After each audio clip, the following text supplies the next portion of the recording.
You stand in a clearing, gripping your katana. The blade belonged to your grandfather, carried at Okehazama, where he earned glory. Across from you, the famous ronin Takeda. No Shingen raises his sword. Crimson maple leaves spiral down through autumn mist. The poets say you fought for 3 hours beneath this canopy. 2 masters locked in perfect combat. Thousands claim they witnessed it. None of them were there. The fight lasted 11 seconds. But we're getting ahead of ourselves. Let's go back to where the legend actually began. Your father committed seppuku after failing to hold a bridge against enemy forces during the siege of Kanagasaki. The clan branded him a coward. You're the youngest of 4 sons, which means you inherit nothing. No land, no stipend, just a disgraced name and your grandfather's rusty katana. It's 1568, deep in the Sengoku period, and masterless samurai are worth less than the dirt they walk on. Your 3 older brothers serve powerful lords in distant provinces. They don't write. Your mother's family won't acknowledge you. Your daimyo refuses to grant you an audience. You're 16 and facing a simple equation. Find a lord to serve or become ronin. Ronin starve. Ronin steal.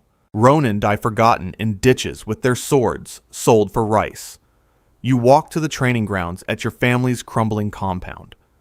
You don't leave for 3 years. 1,000 cuts before dawn. 1,000 after dark. Every single day. Your hands bleed. The wooden bokken splinters, and you bind it with cord and keep swinging. Winter freezes your fingers. Summer bakes you until you vomit from heat stroke. You practice in rain until the courtyard becomes a mud pit. Your form becomes flawless because there's nothing else. No future, no hope, just the sword and the desperate belief that skill can overcome birth. Your first commission arrives in 1571. A village outside Nagoya is 3 months behind on rice taxes. The magistrate needs an example made. You're not an executioner, you're a warrior, but the distinction evaporates when you need to eat. The headman is a farmer named Jiro, 52 years old with arthritic hands. He explains the typhoon destroyed their crop. His voice shakes, but his eyes are steady. Your orders are clear. Make them afraid. You draw your grandfather's sword and cut Jiro down with 1 stroke. Clean. Professional. Exactly as trained. His wife screams. You kill her too, because witnesses breed resentment. Then his son. Then his daughter. 7 people total by the time you're finished. The youngest is 8 years old. You vomit in the bushes afterward, but you also notice something that chills you deeper than the killing. Your hand didn't shake during any of it. The cuts were perfect. This disturbs you more than the blood pooling in the dirt or the flies already gathering on the bodies. They pay you 3 koku of rice annually and promote you to foot soldier. You tell yourself it's survival. You tell yourself samurai have always done this. You don't tell yourself the truth, which is that you enjoyed the precision of it, the way your training finally meant something. The Battle of Anagawa happens that same summer. 30,000 warriors collide in a river valley, and you learn that war isn't elegant duels between noble opponents. It's chaos. A shigaroo with spears do most of the killing. Arquebuses roar like thunder. Horses scream. Men slip in mud mixed with their own intestines and beg for mothers who aren't coming. You kill your first samurai, a boy younger than you wearing armor too big for his frame.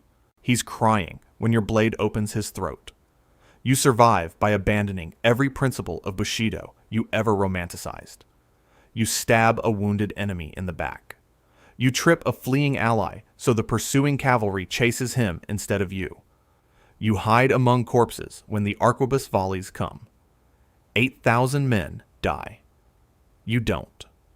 Your lord notices you survived, which is its own kind of skill in this era of industrial slaughter. Winter arrives and Lord Oda Nobunaga himself summons you. He's heard you're skilled, though what he really means is you're alive when others aren't. He offers you a test. There's a monk in the mountains claiming to be immortal through Buddhist magic. Kill him and bring back his head. Do this, and you'll become Hatamoto, true samurai elite with a stipend of 200 koku.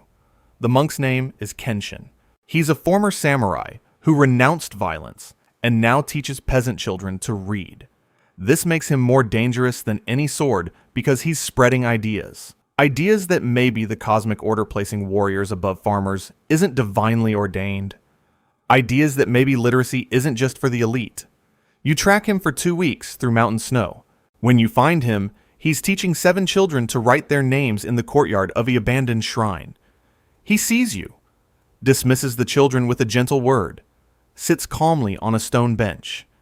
He says, "Your grandfather was a good man who would weep to see what you've become." You kill him mid-sentence with a perfect horizontal slash. His head rolls into the snow, expression still peaceful. You're leaving when you notice one of the children watching from behind a pine tree. A girl, no more than 7, tears freezing on her cheeks. You let her go. This mercy will haunt you. The years blur into blood and advancement. Battle of Nagashino in 1575, where you survive arquebus volleys that kill 3,000 men. Rumor spreads that you're bulletproof. Siege of Itami, where you scale a wall thought unclimbable. They say you can fly. A skirmish at Tennoji, where you defeat 3 enemy samurai in rapid succession. Witnesses later claim it was 10. The reality is simpler and more pathetic. You're not superhuman. You're paranoid and pragmatic. You study every battlefield beforehand. You know which walls have handholds because you scout them at night. You pick fights you can win and avoid fights you can't. You let others rush into glory while you survive. But each exaggerated tale attracts challengers. Ronin seeking fame. Young samurai wanting to test themselves against the legend. Your survival becomes a magnet for violence. By 1580, you've killed 47 men in battle and 12 in formal duels. You've declined over 200 challenges because fighting clearly inferior opponents would reveal the gap between myth and reality. A court poet you never met gives you a title. Kensai, Sword Saint. Woodblock prints appear showing you 10 feet tall with eyes like burning coals. None of them look like you. All of them sell. Summer of 1582. You're summoned urgently to Lord Nobunaga's castle. You assume it's another mission. Instead, you find him preparing for seppuku. His most trusted general, Akechi Mitsuhide, has betrayed him. 13,000 enemy troops surround the Honnoji temple. Your lord has perhaps 100 men. Nobunaga orders you to escape and serve his son. You refuse. You've read the scrolls. You know the code. A samurai dies with his lord. This is Bushido. Nobunaga laughs. Actually laughs, and the sound is bitter as ash. He tells you Bushido is a fairy tale for children. He built an empire by burning temples full of monks and betraying allies before they could betray him. Your legend is built on the same lie, he says. Pragmatism wins wars, not honor. Now stop being romantic and survive. He has guards drag you through a servant's passage. As they force you into the escape tunnel, you hear the sounds of his death. Not peaceful seppuku, but the crash of steel and the roar of flames as he fights to the last breath. You escape. Nobunaga dies. His son is murdered within weeks by another betrayal. The general who betrayed Nobunaga is himself betrayed and killed. You're masterless again, but this time famous, which is worse. Autumn finds you at a mountain monastery, Kuramadera, north of Kyoto. You've been wandering for months. Your fame means you can't hide. Everyone knows your face from the woodblock prints. Multiple factions want to recruit you. You trust none of them. A girl arrives at the monastery, 16 years old, carrying a katana that looks too large for her frame. You recognize her immediately, the child from the mountain who watched you kill her teacher 9 years ago.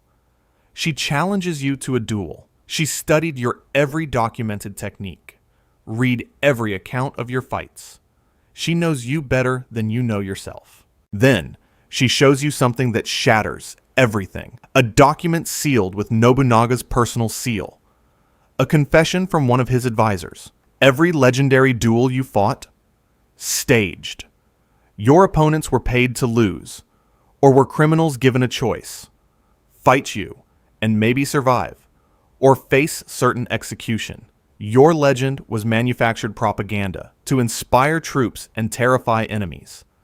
At least 15 of your 23 famous victories were theater. You laugh. Then you cry. Then you feel nothing at all. The girl raises her sword. Her name is Tomo, she says, named after a legendary female warrior. She's trembling, but her stance is perfect. You agree to fight. Not because you want to, but because you owe her the truth of who you really are. Rain falls in the monastery courtyard. The fight is nothing like the poems describe. No elegant exchanges of philosophy between clashing blades. Just two people with sharpened steel trying to survive. She's fast. Faster than you expected. Young bodies recover quicker. Move without the ache of old wounds. She's studied your patterns. Predicts your favorite counter. When you commit to a downward slash, she sidesteps and strikes your wrist. Your grandfather's Muramasa blade clatters on wet stone. Her sword presses against your throat. Lightning illuminates her face. She says to beg for your life, like her teacher did. You tell her he didn't beg. He sat peacefully because he'd already won. He knew killing him would destroy you. And it did. She asks why you did it then. You tell her the truth. Because you were young and terrified, and you thought glory meant something. You thought the legend would fill the emptiness inside. It doesn't. It never does. Her sword lowers. She says killing you would make her like you. She won't do it. You offer to teach her. Not how to fight, but how to avoid becoming what you became. 5 years pass. You run a small dojo in a remote village. 8 students, all children of farmers and merchants. You teach them basic self-defense, how to fall without breaking bones, how to avoid fights rather than win them. You never touch a sword anymore. The Muramasa blade hangs on the wall, gathering dust. Tomo became a celebrated warrior, captain of 500 men in service to Toyotomi Hideyoshi. She's famous for refusing unnecessary duels, for negotiating peace, for protecting the weak. She achieved the glory you sought by rejecting everything you valued. A young samurai arrives one autumn morning. 17 years old, from Sendai. Eyes bright with ambition. He's read every story about you. He wants to test himself against the Sword Saint. You tell him that person doesn't exist. Never did. He protests. The poems, the scrolls, the witnesses who saw you defeat Takeda, no Shingen, in that legendary 3-hour duel. You smile. Witnesses see what they want to see. Poets sell what people want to buy. You were just a frightened boy who got good at killing and convinced himself it meant something.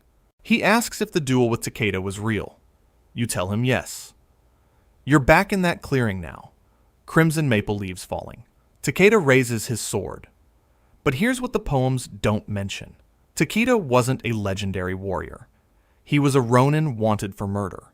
True, but the murder was killing a magistrate who'd been raping his daughter. He fought you not for glory, but because he knew death was coming and wanted it quick. You drew. He drew. You were faster. 1 strike, shoulder to hip. 11 seconds total. In his final moment, he whispered, "Thank you."